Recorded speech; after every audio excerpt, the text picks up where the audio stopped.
Okay, third lecture, mini lecture, completing our survey, quick overview of the medieval world.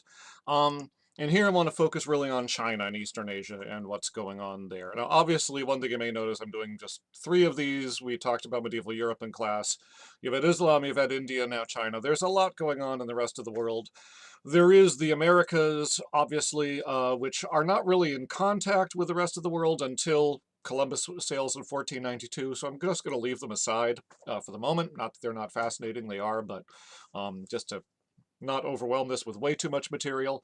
One could talk more about what's going on in Central Asia, what's going on in Japan, what's going on in Southeast Asia, what's going on in Africa. These are all significant in their own right, but since we're sort of trying to do the very rapid bird's eye survey, for now I'm going to leave those aside, but you could certainly look into them more if you're interested. Okay, China. Starting in the year 1000 AD. China is also a vast area, like India, like Europe, like the Middle East. Lots of different cultures and dialects and all the other things I've been saying, lots of different ethnicities. It does have a stronger tradition of political unity than some of those other areas do. You have a number of lengthy periods of Chinese dynasties which successfully managed to hold together and rule a large central area, not the complete um, stretch of modern China necessarily, but the eastern half of it is sort of a sphere, and you can go and again, totally recommend if you want to go look at Google or something, look up some maps of Chinese history. Look at the Tang Dynasty, spelled like the drink, pretty much, or the Han Dynasty, spelled like Han Solo. You'll see pretty large regions under these dynasties in Chinese history, which more or less correspond to modern China, though not all the way out to all the extremes. In 1000, China was ruled by the Song dynasty. You can spell it either song, like singing a song, or sometimes sung, like you had sung a song. You see it both ways, depending on how people try to render the Chinese word into English. And the Song dynasty was really presiding over a sort of thriving and powerful and wealthy period of Chinese history between 1000 down to 1200 AD or so. They picked up on the heels of an older dynasty, the Tang dynasty, which had done a lot to unite the country by limiting the power of the landed warrior aristocracy. All right, China, like Europe, like many other places, had a noble class whose wealth was rooted in their control of agricultural land and which they used to fund their power as warriors and sort of dominated things. And that had been a very divisive force, right? Powerful noblemen rebelling and wanting to fight for a power of their own and defy the emperors. The Tang had done a lot to restrict their power basically by coming up with a counterbalance to it. They encouraged a lot of trade. Did a lot to encourage merchants coming into China. They reopened the Silk Road, running Chinese silk out across Central Asia to the Middle East and other parts of the world to bring a lot of trade revenue in there. They welcomed foreigners coming in. Tang Dynasty China was very cosmopolitan. Lots of different people coming into its cities to trade and do business. Um, a number of different other measures, sort of some shifts in inheritance laws, things like that.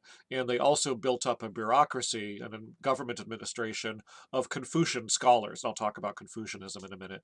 And the Song dynasty inherited all this. The Tang collapsed after a while, and there was a brief period of civil war, but the Song came out on top and really sort of carried all this forward. So the Song dynasty, you have a lot of political unity, you've got a lot of prosperity, you've got a lot of intellectual activity and ideas going around. So China in, between 1000 1200 AD, really a very, very thriving area, probably the biggest rival to the Muslim world for overall prosperity and intellectual sophistication and things like that. It's pretty prominent in all those ways. I should mention Confucianism. There are a number of different sort of religious and philosophical things going on in Buddhism. In China. There's Buddhism, there's Taoism, uh, foreign religions that come in like Islam and Christianity during the Tang period, so those were present there at the time. You have sort of traditional Chinese gods. They had sort of a pantheon of deities they would worship in temples, much like ancient, Greeks or Romans would do. They worship the spirits of their ancestors. So there's sort of a lot of different spiritual and philosophical trends going on in China, all sort of mixing and combining in interesting ways. For the sake of thinking about the ruling class, Confucianism is probably one of the most important to think about. Confucianism was a philosophy that goes back to the 6th century AD. Its founder was a thinker named Kong Fu-Zi, which Europeans arrived and Latinized as Confucius, but Kong Fu-Zi was this Chinese thinker. Um, which had sort of a number of features to it. One, it really elevated the idea of the sort of cultivated gentleman, right? The educated, wise, reasonable person who serves the emperor, serves the state in a selfless way, and this sort of becomes this ideal way of life. The sort of Confucian gentleman scholar becomes a key element.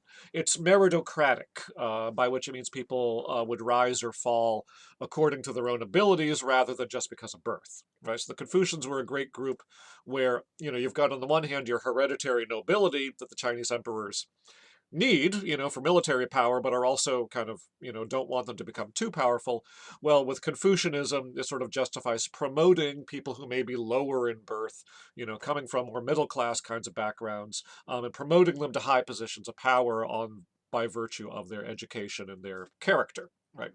So the sort of, building up this body of public servants in the administration, as your tax collectors and record keepers and archivists and so forth, notaries. These kinds of people serving the government, and this sort of provides a group of people who have power and influence who can counterbalance off those nobles. So Confucianism, it's meritocratic. It sort of pushes an ethic of self-control and self-sacrifice. Um, Tends to be very optimistic about human nature. That's a distinctive feature it has by comparison to some of its Chinese rivals. Um, the Confucian idea. Um, is again very hierarchical, as in all the societies we've been seeing. It's their sort of central moral idea is the idea of filial piety, which is the idea that people come in a natural hierarchy starting right within the family, father to son. This is focused on the males here, unsurprisingly. So a father to son relationship, and the appropriate situation is that the father holds authority, but uses it benevolently and lovingly towards those below him, like his sons. And the sons, in turn, obey their fathers, serve their fathers, and give devotion to their fathers. That's what the piety refers to as this devotion that they give to those above them. And for Confucians, this idealized family relationship could be transposed onto the whole society, right? From the emperor at the peak as sort of father of his country on down, the ethic of filial piety was supposed to drive everybody with a sort of benevolence of authorities above and devotion of those underneath obeying them. And the Confucians believed that if those in charge would set good moral examples, then almost like a force of nature, those underneath them would mirror those good examples, would practice similar virtues, and would therefore you have a harmonious society as a result, just by the force of sheer moral example. Whereas if those in power were greedy or selfish or oppressive, then those below them would imitate those examples and would therefore also be selfish and would resort to crime and disorder, and you'd have society fall apart. So this kind of sense of human nature where you don't necessarily need to discipline and punish people if you're in charge. You just need to set a good example and everything will start falling into place naturally from there. So interesting philosophy, and Confucianism really plays a very prominent role in Chinese society. Um, the Confucians were an educated class of people. That's sort of their key to meritocracy and their ability to rise through the ranks. And in the Song Dynasty, you saw the real expansion of the use of the Confucian examination system. There were a number of classic works of literature that a boy who was lucky enough to get to go to school would be trained in. It's not sort of all the variety of books available that we have today, but rather sort of a limited set. There were like 4 or 5 classic works of Confucian philosophy that would be studied and memorized intensively. On completion of their studies, a young man would take the world's ultimate high-stakes exam. um, Basically, your grade on the exam would determine the rest of your career. If you scored high, you would be eligible for high government office and put on the fast track to move into positions of great power. If you scored low, you might not qualify for office at all, or you would be put into, you'd be made the local dog catcher, or some sort of minor local kind of position, or or somewhere in between, depending on how you scored. So your studies and your score on the examination would lead to your opportunities in a government career thereafter. And this, like I say, this examination system was a way the Song dynasty was able to promote talented people. So, led to a great deal of prosperity and a fairly effective government on the whole. Um, the Song Dynasty was a period, something you may occasionally hear out there. Sometimes you hear that this or that was invented in China, that certain technologies and scientific ideas originated in China. It's mostly during the Song Dynasty that this happened, this sort of overall intellectual flourishing. Um, Things like gunpowder, developed by Chinese alchemists, would be an example. Alchemy is a predecessor of chemistry. It has a little bit of a magical quality to it, but at the same time, alchemists were experimenting with what happens with various substances if you grind them up, mix them, put them together, set them on fire, freeze them, whatever, sort of looking at all these different qualities of matter. So in the modern era, alchemy would give way to modern chemistry, which is sort of evolving naturally out of all that. So they, discovered certain components, mixed them together in a certain combination, put fire next to them and they'll blow up. How fascinating. You can make fireworks out of it. You can also weaponize it. The Chinese didn't make guns in the Middle Ages, but they did figure out ways to make ceramic pots that they could use, put a fuse in it, use it like a hand grenade, or make a big one and put it on a catapult to fling at the enemy and use it like a bomb or a hand grenade kind of a thing. So, invention there. They invented printing before anybody else. The Song dynasty actually developed a system of paper money. First people in the world to do that. Everybody else is using, gold, silver, copper coins, where the basic value is the actual material in the coin. The Song develop a system of paper money where the money is purely representative of money in the treasury, and that takes a lot of sophistication to keep a paper money system functional. It's really requires some monetary policy, which shows a very high level of sophistication among these Confucian administrators working for the Song emperors. Um, and I feel like there's another invention I'm forgetting, but I'm forgetting it. So, but you get the idea, right? All these various things kind of, being pioneered under the Song and their emperors. One thing I should have mentioned with Chinese society, very powerful idea, goes back to very, very early in Chinese history, into ancient times, is a principle called the Mandate of Heaven, which is kind of the basis of Chinese imperial ideology. The Mandate of Heaven is an idea. Heaven is kind of an abstraction for the supernatural. It's, sort of the universal deity out there, kind of like the Indian Brahman in some senses, but the idea it's not a god with a personality or whatever. It's just sort of a name for the divine, the godly in the cosmos. And the idea in the Mandate of Heaven is that the emperor is the link between heaven and earth. Sometimes in Chinese sources, you'll see China referred to as the Middle Kingdom or the land under heaven. And the idea there, it's rather, ethnocentric, as many people tend to be in history. The idea that China is sort of the center of the world, the land under heaven, where the link from heaven to earth, comes down, and it comes down through the person of the emperor. And what that means is if the emperor rules well, which includes making good laws, ruling justly, not being, greedy and selfish and arrogant, but also if he maintains the proper rituals, he maintains the proper devotions, all this ceremony associated with his office, he keeps the link alive between earth and heaven, and the result of that is that blessings will flow down to the earth through him. And that's not only blessings on his kingdom, it's not only that the economy is going to be good or we're not going to have rebellions or anything like that, but it even applies to nature. Right, the emperor fulfilling his duty properly will mean that there will not be plagues. It means that there will not be floods, right? It means that, crops will grow and animals will flourish, and, all these kinds of things will happen in the natural world as well, because the emperor is keeping up the harmony between the natural and the supernatural, between heaven and earth. And that's a key concept in Chinese thought. What's interesting about this idea, sorry about the nose blowing, what's interesting about this idea is that on the one hand, it enhances the power of the emperor, right? He is the link between earth and heaven. You don't want to mess with him. You don't want to be the guy to disrupt that, right?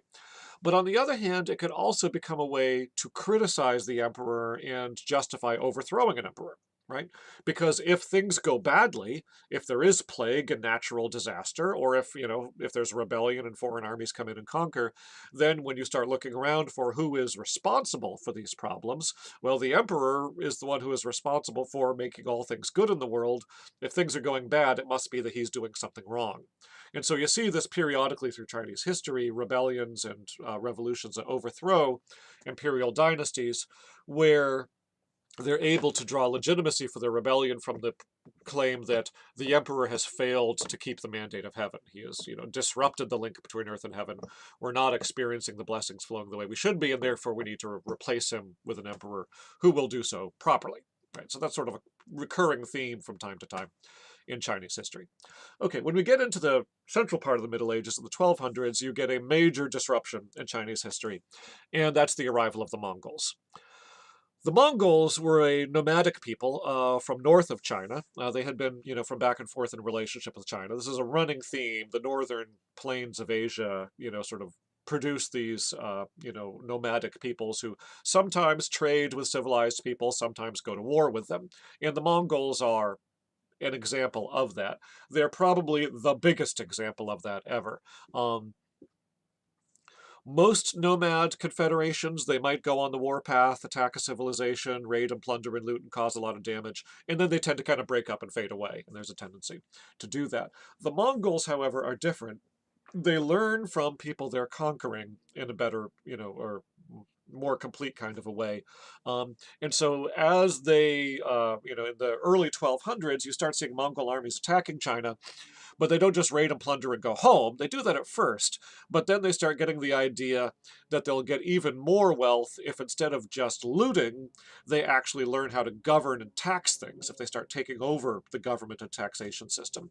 So you don't just get, Mongol raids disrupting China, you get a Mongol invasion under their leader Chinggis Khan, or Genghis Khan is the older way of doing the name.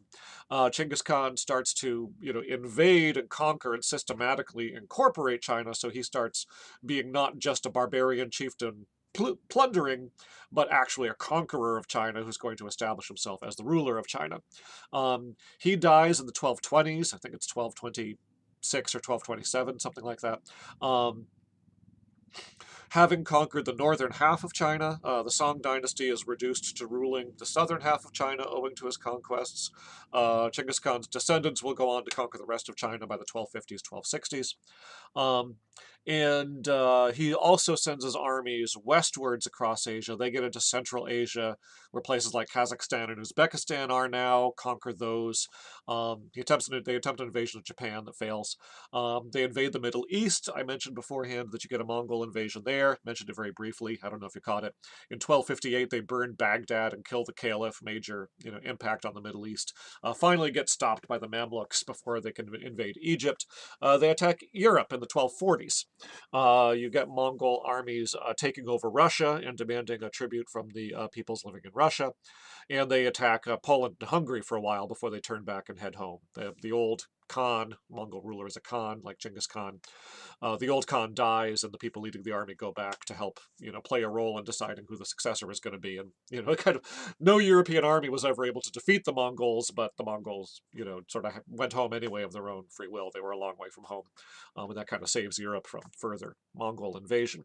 So the Mongols come in and invade China, conquer it piece by piece, and start taking over. They start taking over Chinese government. The Khans eventually declare themselves emperors. They overthrow the Song dynasty and declare themselves to be a new Chinese dynasty, the Yuan dynasty, and they try to rule China, in a way to take advantage of all this prosperity as best they can. As it turns out, however, and by the way, I should mention, if you were following the geography there, this is, in terms of land mass at least, the largest empire the world ever saw. We're talking all of China, all the way across Central Asia, most of the Middle East, and getting into Eastern Europe, Russia and to the frontiers of Poland and Hungary. So vast, vast, vast, vast empire. This does open up, I'll get into the problems in a minute. This does open up some possibilities. It means that now, for the first time, the entire land trade route from China to Europe is open, right? One government is ruling the whole thing, and the Mongols are aware of the profits that they can get from trade and encourage it. And so you actually start getting travelers and merchants who, instead of just sort of going stage by stage, a European goes to the Middle East, a Middle Easterner goes to, Kazakhstan, a Kazakhstani goes to Tibet, and a Tibetan goes to China. That's the way trade used to work. Sort of everybody would just do a trade with their neighbors, region to region. Now you can travel the whole route. A European can go all the way to China and vice versa. And that's where you get the most detailed account of this, the account of Marco Polo, who is a European who makes the trip late in the 1200s, stays in China for 10 years, serves the Khans for a while before he finally returns home to Italy, and writes about all the things he saw in his adventures and things that people told him. So you've got Marco Polo, I think a couple of texts as examples there, great world traveler. And Marco Polo, by the way, really excites the European imagination for sort of thinking about, wow, there's this whole big world out there with all this wealth that we could, maybe trade with and get rich off of. How can we go about doing that?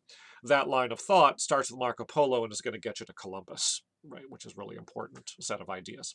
But anyway, so that's sort of, this huge trade thing opening up. Anyway, the Mongols wind up not being able to sustain their rule very effectively.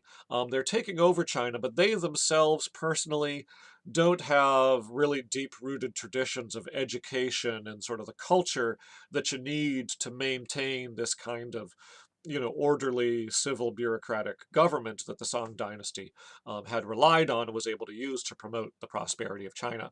The Mongols don't want the Chinese to take remain in control of everything. They want to be the ones profiting on it. So you start getting Mongols into high government offices, but they're often illiterate. They don't have the sensibility. They don't have the patience for all the bureaucracy. They don't really understand how all the stuff works. The paper money system, for example, completely falls apart. The Mongols have no idea how to operate it. The currency winds up, getting debased, and even the coinage, the metal currency, the gold and silver starts getting all out of whack. People are never sure what anything is really worth anymore. Gets to the point that people are down to just bartering goods, which is really, really difficult to do large scale trade that way, in any kind of fluid sense. So a lot of that's breaking down. The Mongols don't really trust the Chinese to collect their own taxes. They don't really have the know-how to do it themselves. So they'll bring in Muslim, they're literate, so Muslim tax collectors from Central Asia. Uyghurs is the sort of ethnic group they rely on a lot. They trust them more than they trust the Chinese, so they bring in these sort of foreigners to come in China and start collecting all the taxes. You can imagine how the Chinese feel about that. They, hate all these, foreigners coming in and stomping all over them and bullying them around, demanding money. So there's a lot of resentment from the Chinese there. The whole thing just starts being mismanaged and, coming apart, and money is not coming into the treasury, and it's a big disaster over the long term. So a lot of Chinese unhappiness with Mongol rule. The Confucians are not getting jobs. They're all sort of sitting at home writing poetry, complaining about not having anything to do.